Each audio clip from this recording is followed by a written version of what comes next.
My family and I have been attending an evangelical church in the neighborhood where we live for quite some time. I am married and have 2 children, a 9-year-old boy and a 6-year-old girl. My wife and I are also part of a support group. Every Thursday, we welcome people into our home. What we do there is Bible study. One day, I remember that right after the service, the pastor called us over to introduce us to a woman. Her name was Lucía.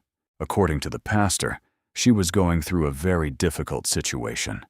Her daughter had fallen into the world of drugs under the influence of her boyfriend, and Lucía no longer knew what to do. Just imagine, a woman on her own, right? She needed help. We spoke with Lucía, told her about the meetings held at our house, and she said she would start attending. We gave her the address and our contact information, and then she went back to speak with the pastor.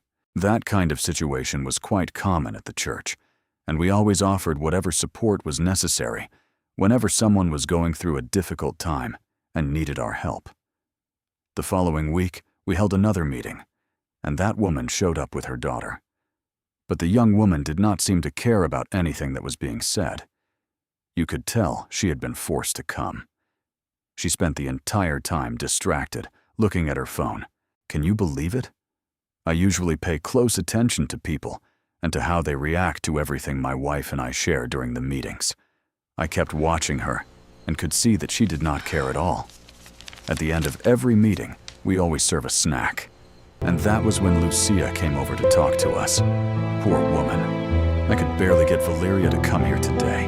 I practically had to drag her.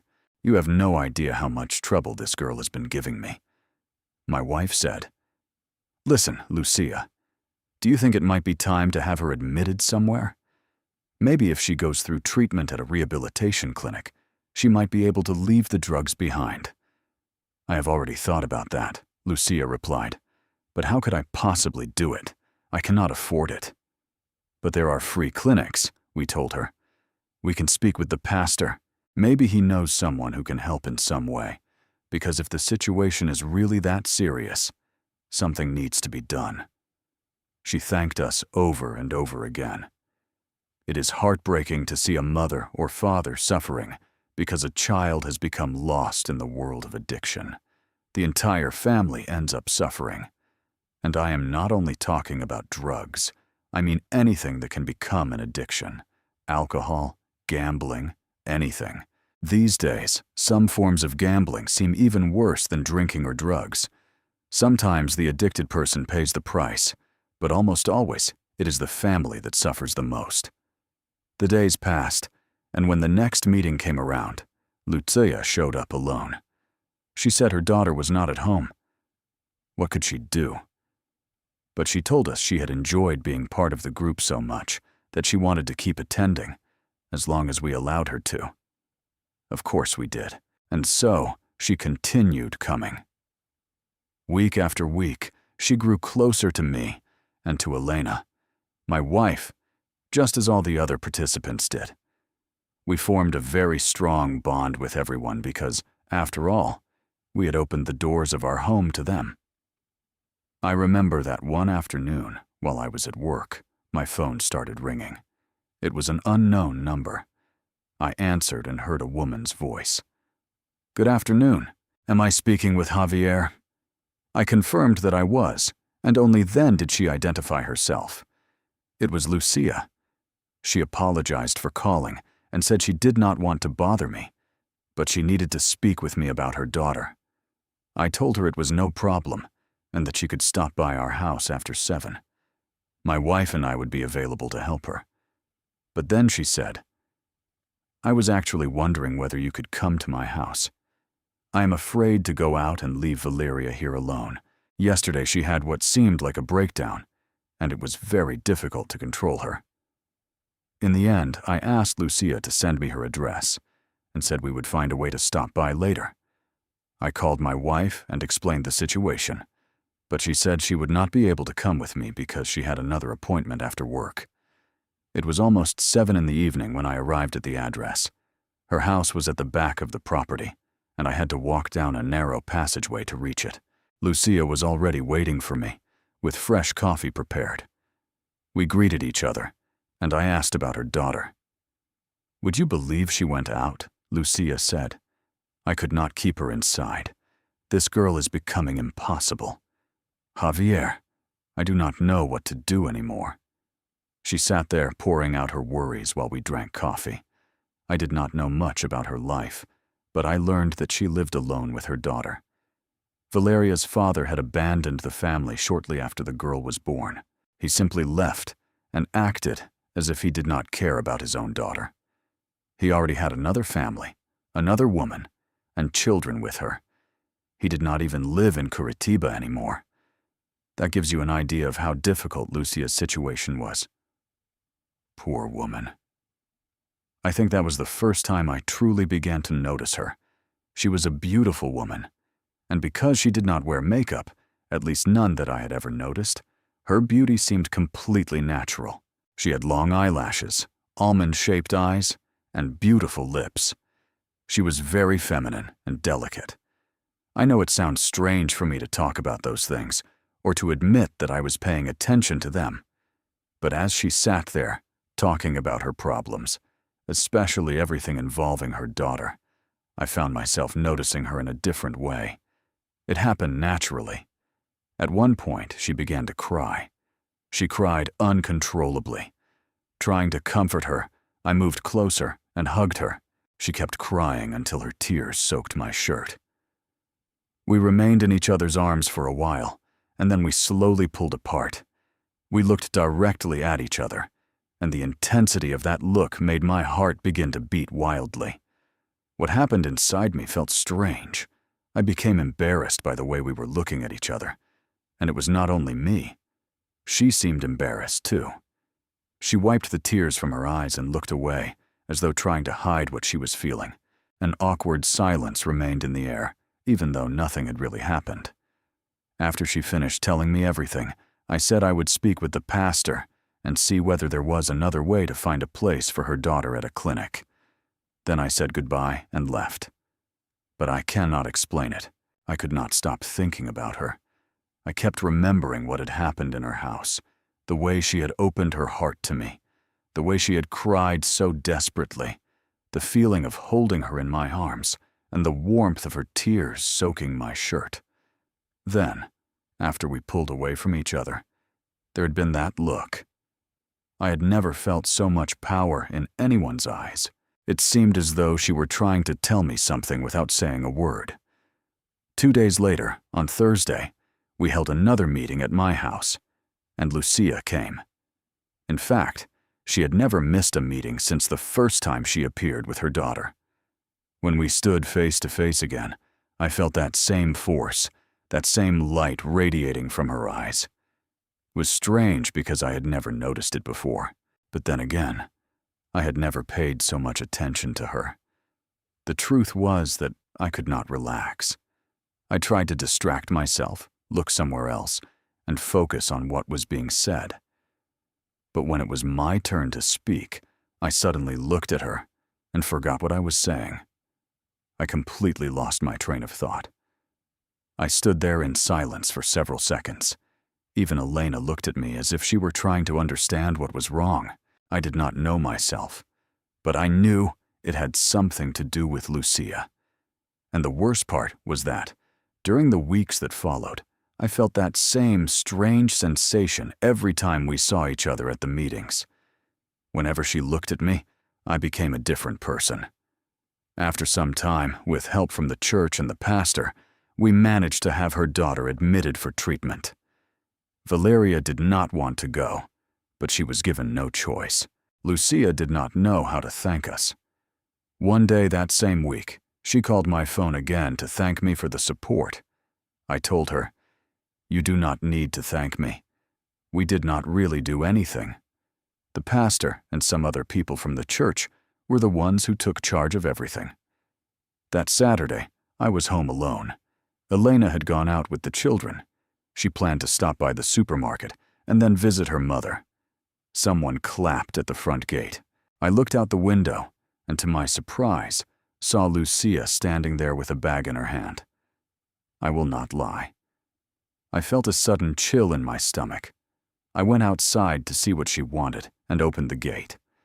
We greeted each other, and she said, "I hope you and Elena do not mind, but I bought a small gift for you. Actually, it is for your home. I wanted to thank you for everything you have done for me and my daughter." "You really did not have to do that," I said. "I already told you that we did not do anything. It was the church that helped with everything." "You are a blessing in my life," she said, looking directly into my eyes as she handed me the bag. I felt uncomfortable because there had been no need for a gift. I opened the bag and saw a wrapped package inside. Since I was home alone, perhaps it would not have been appropriate to invite her inside. But then she asked for a glass of water and said she was thirsty. We went into the kitchen.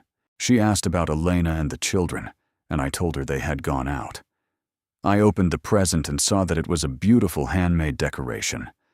I told Lucía that Elena would love it. After drinking the water, Lucía said she needed to leave. I walked her to the door, but instead of simply shaking my hand, she hugged me. It was such a tight hug that, I swear to God, I did not know how to react. I did not know whether I should hug her back. The whole situation felt uncomfortable, and my heart began to race. When we released each other, the same thing happened that had happened at her house. We stood there looking at each other for several seconds. But I never imagined what would happen next. I was caught completely by surprise and did not have time to react. Suddenly, she threw herself into my arms again. But this time, she did not stop at a hug. To my astonishment, she kissed me on the lips. And instead of pulling away, I did the exact opposite. I held her by the waist and kissed her back. It was an impulsive act on my part. I knew I should not have done it. My God, what madness. It should never have happened. I was a married man standing inside my own home. Imagine if Elena had arrived and seen us. The kiss lasted only 5 or 6 seconds. Then, in a sudden moment of clarity, I managed to pull away. Lucía put both hands over her mouth and stared at me as though she regretted what she had done. "I am so sorry," she said. "I do not know what came over me. It was an impulse." What could I possibly say? I had kissed her back. Even if I had tried, I probably would not have been able to form a single word. What was there to say? She apologized once more and hurried out through the door toward the gate. I remained standing there, stunned. By the time I went outside, she was already gone. My heart was beating so hard that I could hear it pounding inside my head. It did not feel like a heartbeat. It felt like someone was striking my skull with a hammer. I had never felt that way before. I was disoriented and lost. The truth was that I could not get the kiss out of my mind. I knew I should have acted differently. I should not have allowed it to happen, for reasons that do not even need to be explained. But the worst part was that I could not stop remembering it. Worse still, I could not say that I had disliked it, or that the kiss had not affected me. Lucía had already been on my mind. Her presence at the meetings in my home had already begun to disturb me. But after that kiss, I felt as though I were walking through a dream. When Elena returned with the children, I showed her the gift Lucía had brought. She looked at it and said it was pretty. Fortunately, at least I do not think she noticed how unsettled I was. That evening, we went to church. Lucía was there too, and I could feel the tension between us. My wife made a point of thanking her for the gift. When Lucía and I greeted each other and our eyes met, my entire body trembled. I found myself thinking, my God, what is happening to me? Why do I feel this way? Why do I become a different person whenever I see this woman? That same night, before going to bed, I prayed for God to remove those thoughts from my mind and erase Lucía's image from my memory. But it felt like a punishment. I even dreamed about her. I woke up frightened and confused. My wife woke up too. "What happened?" she asked. According to her, I had been tossing and turning in bed. I said it had only been a nightmare, and asked her to go back to sleep. I remained awake, staring into the darkness. The image of that woman continued to haunt my imagination. On Monday, while I was at work, my phone suddenly signaled that I had received a message. I checked it and saw that it was from her. A shiver ran through my entire body. Then I read what she had written. "Are you still angry with me because of that kiss?" I stared at the message for a while, wondering how to respond. Finally, I tried to avoid the subject and wrote, "Of course not. I know it was not intentional." The screen showed that she was typing, but her answer took so long to arrive that my heart began racing and would not slow down. When I finally read her response, that same disturbance spread through my body again, especially through my chest. What if I told you it was intentional? I needed to do it because it had been on my mind for a long time. You have been affecting my heart for quite a while, Javier. Not only my heart, but my soul and my entire body. I am sorry to confess this to you, but I needed to let it out. Imagine how I felt reading those words. I nearly lost control. I thought about what to say, but in the end I decided it would be better not to respond because I was too shaken. Then she sent another message, and I could hardly believe it. She wanted me to go to her house later so we could talk. She even said we could meet somewhere else if I preferred. My God, what madness. Strange things happen in life. One moment everything is calm and peaceful, and then suddenly temptation appears out of nowhere. I thought very carefully about how I should answer. It felt as though my heart might stop beating. Finally, I took a deep breath and typed, "Listen, Lucía, I do not know what is going through your mind, but I think you are confusing everything. I love my wife, and my family means everything to me. It would be better for us to forget this ever happened, all right?" A little while later, she sent another message. It seemed as though she still wanted to insist. "I only wanted to talk to you, Javier, but all right, I understand." After that, she did not send anything else. It seemed that she had understood because I had been clear. In truth, I needed to be clear, not only with her, but above all, with myself. Even after everything she had written, and even though her last message said she understood, and she never contacted me again, I could not stop thinking about it all. To be honest, that is more or less how I still feel today. Lost, confused, asking myself 1,000 questions and finding no answers. No matter how hard I tried to focus on my daily life, my work, the church, and my family, I could not forget her. She stopped sending messages, stopped attending the meetings at our house, and also stopped going to church. I do not know whether her absence made me think about her less or more. But in any case, I know it was for the best. It was a good thing she understood, because if she had kept insisting, my God, I do not know what I might have been capable of doing. It is better this way. The problem is that the image of that woman still lives inside my mind. During church services and meetings, I keep looking toward the door, expecting her to appear at any moment. I cannot explain what she did to me. I only know that I have never been the same since. I love my wife, but sometimes I think I may have fallen in love with this other woman. It is the only explanation I can find for what I feel inside. I did not want things to be this way. I wanted my life to return to what it once was, to normal. I do not want to feel controlled by this emotion. I no longer feel like the owner of my own life or my own actions.